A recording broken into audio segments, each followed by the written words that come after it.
And that is the fact that apparently that despite everything they were saying about the PS5 Pro in the presentation last week, um, enhanced versions, enhanced patches for the PS5 Pro for these various games, most of which were on the PS4, are not going to guarantee 60 frames per second. There's still going to be games at 30 frames per second, even in the enhanced PS5 version.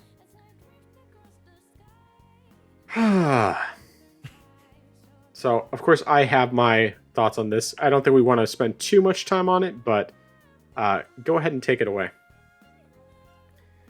Yeah, this is. I mean, granted, this is something that we kind of basically already know. That the game PS4 enhanced games will be 4K 60. We know it's just like PR speak. Like it's not something that's gonna be guaranteed.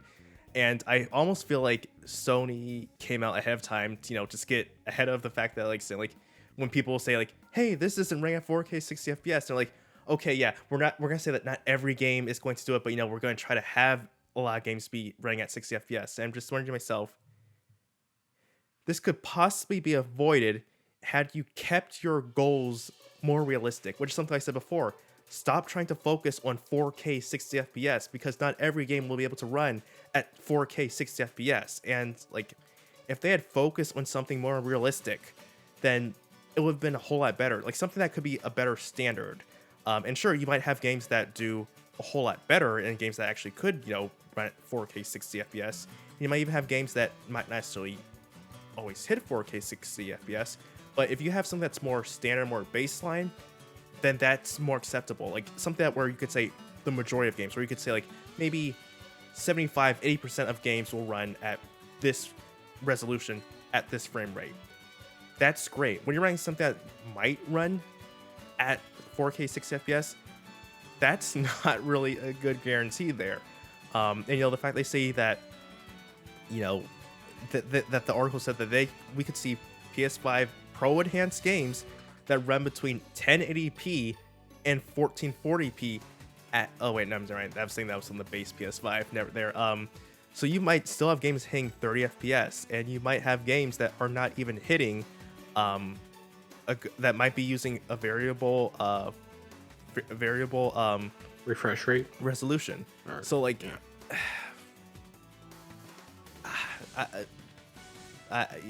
I mean, it's just sad that that they're really sort of like just setting themselves up for failure. I mean, granted, they said it's not a guarantee, as I guess that little legal speak is saying like, yeah, here's some little asterisk here.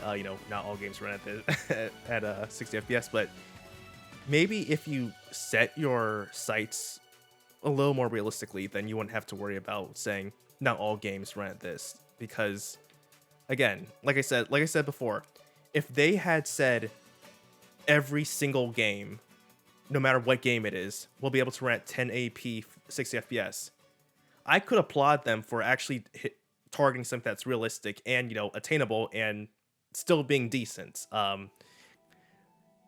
If they said we're gonna try to target 1440p 60 FPS for every game, I might not be able to do it, but I could still applaud it because that's something that is more reasonable. But just saying 4K 60 FPS on games, and then, again, this is for enhanced games, and you're not even hitting 30 F. You're not. Not even hitting 60 FPS in all games is. Wow, that's just, yeah. And again, and the PS5 Pro is not even out yet, so which sort of makes people say like, but don't worry, we'll just wait for the PS6, which is like, what's the point of the PS5 Pro then? But yeah, that's pretty much everything. Yeah. Yeah, so recently it came out also, and this isn't a story, but I think it fits with the topic anyway, that Alan Wake 2, its enhancement for PS5 Pro is going to be that it will be running at 864p and 60 frames per second. So clearly this thing is not that much of a step up.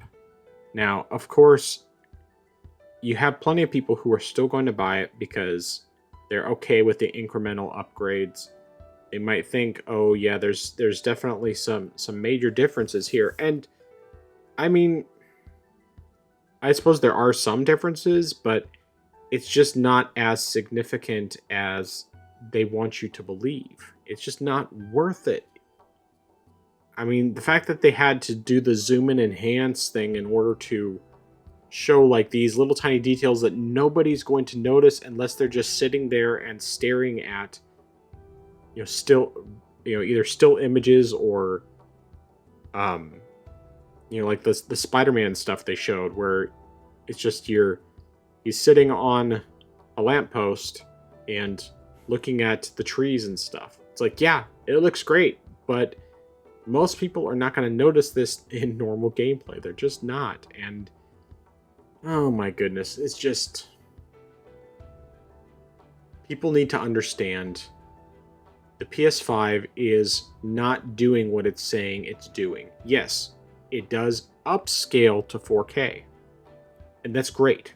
That's great that they have the ability to upscale. And most of these games, they look so realistic in general that it's fine. I mean, that it's not as noticeable that it's just upscaling because they just put a lot of detail into their graphics.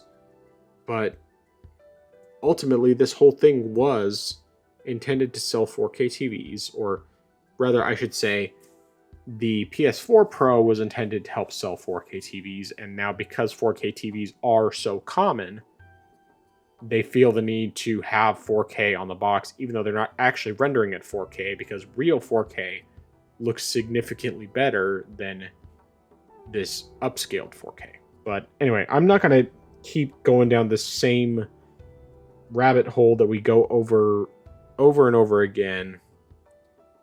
In the end, you're better off waiting for the PlayStation 6. And if you don't have any other thoughts, we can move on into the topic about the PlayStation 6. Go right ahead.